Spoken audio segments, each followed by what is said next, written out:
এই বছৰৰ এপ্ৰিল মাহত আমি অৰুণোদয় হিতাধিকাৰীসকলৰ বেংক একাউণ্টলৈকে ৯,০০০ টকা প্ৰেৰণ কৰিছিলোঁ।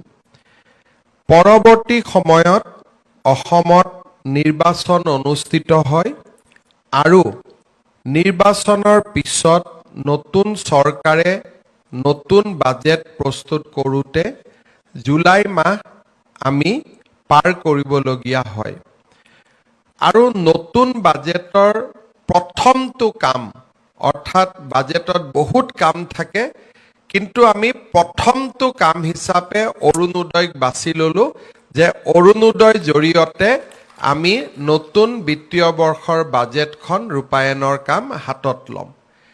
আজি ১ আগষ্ট অসমৰ ৩৭ লাখ মাটি সেই পুঁজি লাভ কৰিব আৰু ইয়াৰ পিছত প্ৰতি মাহতে আমাৰ এই বেংক একাউণ্টৰ লগত আমি আধাৰক সংলগ্ন কৰিছোঁ। নাই কেতিয়াবা আপোনালোকৰ বেংকৰ যদি ডিটেইলছ বা বেংকৰ একাউণ্ট বা এটিএমৰ নম্বৰ আপোনালোকে যদি আন কোনোবা ব্যক্তিক দি থৈ দিয়ে তেতিয়া তেওঁলোকেও এই টকাভাৱে একেগৰাকীয়ে ব্যক্তি হ'ব পাৰে। কেতিয়াবা নাম বেলেগ হয়, একাউণ্ট বেলেগ হয়। আমি যেতিয়া ফোন কৰি সুধো যে বাইদেউ আপুনি অৰুণোদয় পাই আছেনে, মহিলাগৰাকীয়ে কয় আমি অৰুণোদয় পোৱা নাই, কিন্তু মহিলাগৰাকীৰ নাম অৰুণোদয়ত গৈ আছে। তেতিয়া আমি গম পাওঁ যে যেতিয়া আমি প্ৰথম অৰুণোদয় ফৰ্মৰ দিছিলে তাত পাই আছে। লাহে লাহে আমি বেংক আৰু একাউণ্টৰ নাম আৰু মহিলাগৰাকীৰ নাম একে আছেনে নাই তাক পৰীক্ষা কৰা আৰম্ভ কৰিলোঁ। বহুবিলাক আমাৰ খেলি মেলি দূৰ হ'ল।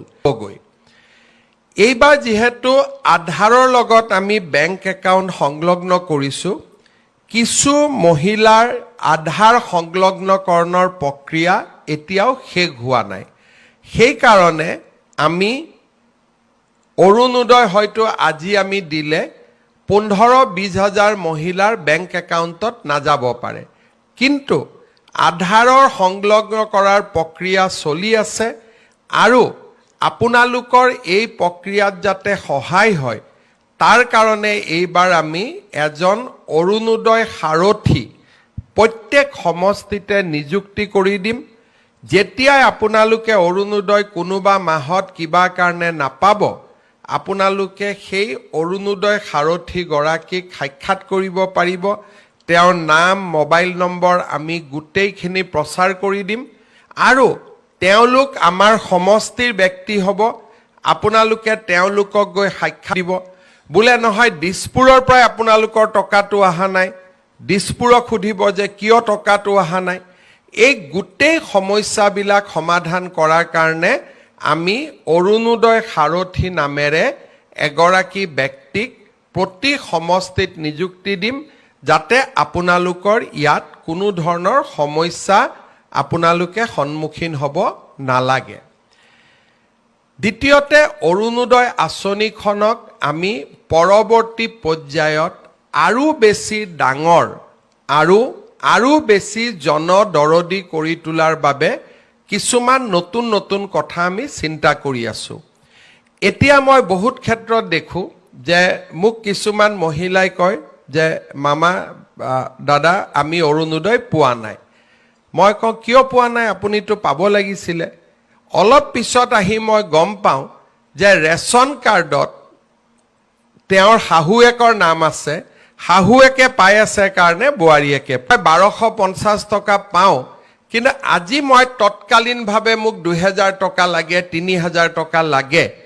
তেতিয়াহ'লে আপোনালোকক আমি এটা ভৱিষ্যতৰ দিনত সুবিধা কৰি দিম যে আপোনালোকে সুদত কাৰোৰ পৰা টকাটো ল'ব নালাগে। অৰুণোদয়ৰ পৰাই আপোনালোকে ২,০০০ টকা আগতীয়াকৈ ল'ব পাৰিব। পিছত আমি ২০০ টকা কৰি আপোনালোকৰ পৰা অৰুণোদয়টো কাটি আমি গৈ থাকিম। নহ'লে পূজাৰ আগতে বা ল'ৰা ছোৱালী এডমিশ্যনৰ সময়ত আপোনালোকক কেতিয়াবা ৫,০০০ টকাৰ দৰকাৰী হয়। এতিয়া আপোনালোকে ৫,০০০ টকাটো বিচাৰি পেলাই কাক যাব লাগে? কোনোবা গাঁৱৰ মানুহৰ তাত গৈ ৫,০০০ টকাটো সুদত ল'ব লাগে। কিন্তু আপোনালোকৰ অৰুণোদয়ত ইতিমধ্যে মাৰ্চলৈকে পাবলগীয়া টকা 7,000 আছেই বা 4,000 টকা আছে। আপোনালোকে যিমান টকা কাম এটা আমি আৰম্ভ কৰিম। দ্বিতীয়তে আৰু এটা আমি কাম কৰিব পাৰোঁ যে মোক আজি 10,000 টকা বেংকৰ পৰা লোন লাগে। আপোনালোকে 10,000 টকা বেংকৰ পৰা লোন ল'লে আৰু আমি বেংকক কম লোনটো বাইদেউজনে নিজে ঘূৰাই নিদিয়ে, অৰুণোদয়ৰ পৰা 500 টকা কাটি থাকক। তাৰমানে 10,000 টকা লোন পালে 500 টকা অৰুণোদয়ৰ পৰা কাটি থাকিলে আৰু আপোনালোকে 10,000 টকাটো নিজৰ যি কামত লাগে তাক আপোনালোকে ব্যৱহাৰো কৰিব পাৰিলে। তাৰমানে অৰুণোদয়ৰ টকা আগতীয়াকৈ লোৱা বা অৰুণোদয়টো বেংকক মৰ্টগেজ দি বেংকৰ পৰা লোন লোৱা, যেনেকৈ চাকৰিয়ালবিলাকে লোন লয় আৰু দৰমহাৰ পৰা কাটি কাটি গৈ থাকে, তেনেকৈ অৰুণোদয়টোকো আমি এটা পৰ্যায়লৈকে লৈ যাব খুজিছোঁ যে অৰুণোদয় টকাটো বেংকে কাটি থাকিব অকণমান টকা ইনষ্টলমেণ্টত আৰু আপোনালোকে তাক এটা লোন ল'ব পাৰিলে বেংকৰ পৰা। তেনেকৈ লোন লোৱা আৰু এডভান্স লোৱা, এই দুইটা আঁচনিও আমি অৰুণোদয়ত সন্নিৱিষ্ট কৰিম লাহেকৈ। তৃতীয়তে অৰুণোদয়ৰ হিতাধিকাৰী সংখ্যা বঢ়াম আৰু চতুৰ্থতে আমি অৰুণোদয়ৰ পুঁজিও আমি লাহে লাহে বৃদ্ধি কৰি গৈ থাকিম, যাতে ই আপোনালোকক সহায় কৰিব পাৰে, ই আপোনালোকক বিপদৰ সময়ত সহায় কৰিব পাৰে। আজি আমাৰ সমাজত মই বহুত মানুহক দেখোঁ যে মানুহৰ যেতিয়া কিবা কাৰণত বেলেগ কিবা ঘটনা ঘটি থাকে, মানুহে খালি অৰুণোদয়ক গালি দিয়ে, চৰকাৰে ইমান এইটো কৰিব পৰা নাই, অৰুণোদয়ত কিন্তু টকা দি আছে। এইটো কথা মানুহে বুজি নাপায় যে অৰুণোদয় টকাটো হিমন্ত বিশ্ব শৰ্মাৰ ঘৰত নাহে। অৰুণোদয় টকাটোৱে 37 লাখ মহিলাৰ মুখত হাঁহি বিৰিঙাই 37 লাখ মহিলাই এই অৰুণোদয় আঁচনিটোৰ বাবে প্ৰত্যেক মাহত অপেক্ষা। আজি ঘৰটোৰ বা ঘৰখনৰ সমৃদ্ধিৰ কাৰণে বা ঘৰখন আগুৱাই যাবৰ কাৰণে বৰঙণি যোগাব পাৰিছে, তাক অৰুণোদয় মহিলাসকলৰ লগত কথা নাপাতালৈকে ইয়াক বুজি পাব পৰা নাযায়।